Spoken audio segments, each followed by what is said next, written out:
Hi అండి, welcome to our channel Sari's kitchen. ఈరోజు సరీస్ కిచెన్లో టమాటో పండుమిర్చి పచ్చడిని ఎలా తయారు చేసుకోవాలో చూపిస్తానండి. ఈ పండుమిర్చితో టమాటో పచ్చడి అనేది టేస్ట్ చాలా బాగుంటుంది. మనం రెగ్యులర్గా చేసుకునే టమాటో పచ్చడి కంటే ఇది డిఫరెంట్ టేస్ట్ ఉంటుంది. అలాగే ఈ పండుమిర్చి దొరికే టైంలో దీన్ని తయారు చేసుకొని పెట్టుకుంటే మనం సంవత్సరం అంతా కూడా చక్కగా దీన్ని ఎంజాయ్ చేయొచ్చు. టేస్ట్ వైజు బాగుంటుంది. అలాగే చాలా సింపుల్ మెథడ్లో మనం దీన్ని తయారు చేసుకోవచ్చు. సో దీనికోసం నేను ఇక్కడ మెజర్మెంట్స్ చెప్తున్నాను చూడండి.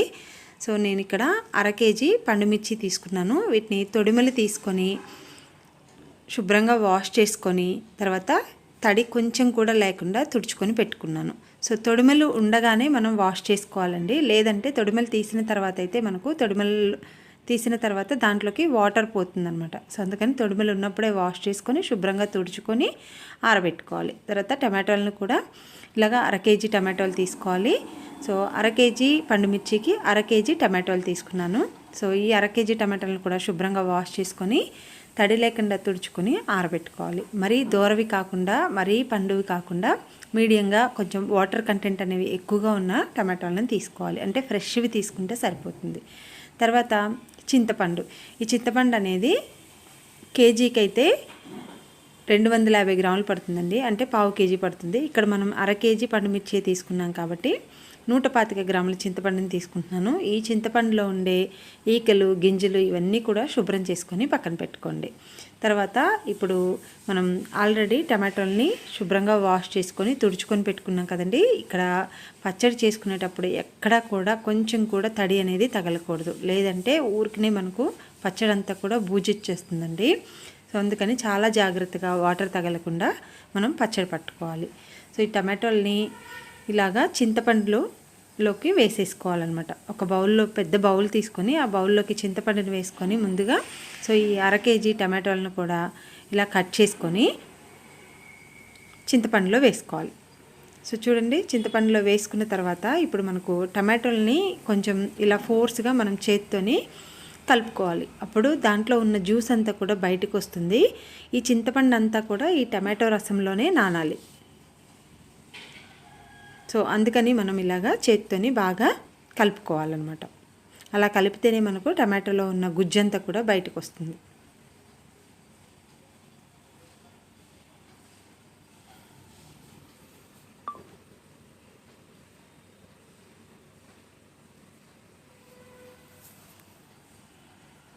బాగా నొక్కుతూ కలిపామనుకోండి మనకు రసమంతా బయటకు వచ్చి చింతపండు బాగా నానుతుంది.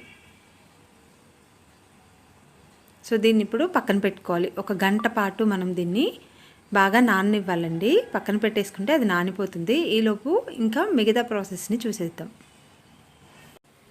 ఇక్కడ వెల్లుల్లిపాయల్ని శుభ్రంగా రెబ్బలు తీసుకొని ఒలిచిపెట్టుకోవాలండి. 100 గ్రాముల వెల్లుల్లిపాయలు తీసుకున్నాను. సో మనకు అదే కేజీకి అయితే 1/4 kg తీసుకోవాలి. సో 1/4 kgలో సగం తీసుకున్నాను అనమాట. ఇప్పుడు వెల్లుల్లిపాయలు కూడా మనం వెల్లుల్లిపాయలు ఎంత ఎక్కువగా వేసుకుంటే మనకు టేస్ట్ కూడా పచ్చడి అనేది అంత టేస్టీగా ఉంటుంది. 1 గంట తర్వాత మనకు ఇప్పుడు చింతపండు అంతా కూడా నానిపోయిందండి. ఇలా నానిన తర్వాత దాన్ని ఒక పక్కన పెట్టుకొని ఇప్పుడు మనం ఈ పండుమిర్చిని మిక్సీ పట్టుకుందాము. సో పండుమిర్చిని ఒక మిక్సీ జార్లో వేసుకొని దాంతోపాటుగా ఒక 25 గ్రాములు నేను మెంతులను కూడా ముందుగానే వేయించుకొని పక్కన పెట్టుకున్నాను. అండ్ తర్వాత 100 గ్రాముల ఉప్పు పడుతుందండి దీంట్లోకి. ఈ 100 గ్రాముల ఉప్పుని కూడా తీసుకున్నాను. సో దీంట్లోకి కొద్దిగా మెంతుల్ని అండ్ అలాగే కొద్దిగా ఉప్పుని వేసుకొని గ్రైండ్ చేసుకోవాలి. పండుమిర్చిని ఫస్ట్ గ్రైండ్ చేసుకున్న తర్వాత ఇప్పుడు కొద్దిగా దీంట్లోకి మనం నానబెట్టుకున్న టమాటో అండ్ చింతపండు మిక్స్ ఏదైతే ఉందో అది కూడా కొంచెంగా వేసుకుంటూ పచ్చడిని పట్టుకోవాలి. చూడండి, ఇలా మెత్తగా బాగా వీలైనంత మెత్తగా పచ్చడిని పట్టుకోవాలి. అంటే మనకు పండుమిర్చిలో ఉండే గింజలు అనేవి కూడా బాగా నలగాలన్నమాట. అప్పుడే మనకు దాంట్లో ఉన్న కారం అంతా బయటకు వస్తుంది. సో ఇంకొకసారి కూడా అలాగే మిగిలిన పండుమిర్చిని అలాగే చింతపండు టమాటో పేస్ట్ని అండ్ తర్వాత మిగిలిన మెంతుల్ని ఇంకా సాల్ట్ని ఇదంతా కూడా వేసుకొని ఇంకొకసారి గ్రైండ్ చేసుకోండి. సో రెండోసారి కూడా నేను గ్రైండ్ చేసుకున్నాను. సో ఇదంతా కూడా ఒక పెద్ద బేషన్లోకి తీసుకుందాము. సో రెండోసారి మనం గ్రైండ్ చేసి తీసేటప్పుడు దీంట్లోకి వెల్లుల్లిపాయలు వేసుకొని ఒక్కసారి బ్లెండ్ చేసుకోండి. సో అంతేనండి, మనకు టమాటో పచ్చడి అనేది రెడీ అయిపోతుంది. సో చూడండి ఎంత కలర్ఫుల్గా ఉందో ఈ పచ్చడి అనేది.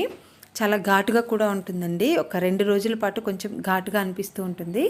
తర్వాత మనకు తాలింపు వేసుకొని చక్కగా ఎప్పుడు కావాలంటే అప్పుడు కొద్ది కొద్దిగా తీసుకొని మనం తాలింపు వేసుకోవచ్చు. కలర్ అనేది ఇలాగే ఉండాలి అనుకుంటే మనం ఫ్రిడ్జ్లో పెట్టుకొని కొద్ది కొద్దిగా తీసుకొని కావలసినప్పుడు తాలింపు వేసుకొని తినొచ్చండి. వేడి వేడి అన్నంలో ఈ పచ్చడి అనేది చాలా చాలా టేస్టీగా ఉంటుంది. వీడియో అనేది మీకు యూజ్ఫుల్ అనిపిస్తే మీ ఫ్రెండ్స్ అండ్ రిలేటివ్స్కి తప్పకుండా షేర్ చేయండి. అండ్ అలాగే నా ఛానల్ని తప్పకుండా సబ్స్క్రైబ్ చేసుకోండి. మీకు కొలతలు నేను మళ్ళీ డిస్క్రిప్షన్లో కూడా ఇస్తాను, ఒకసారి చెక్ చేయండి. Thank you for watching friends.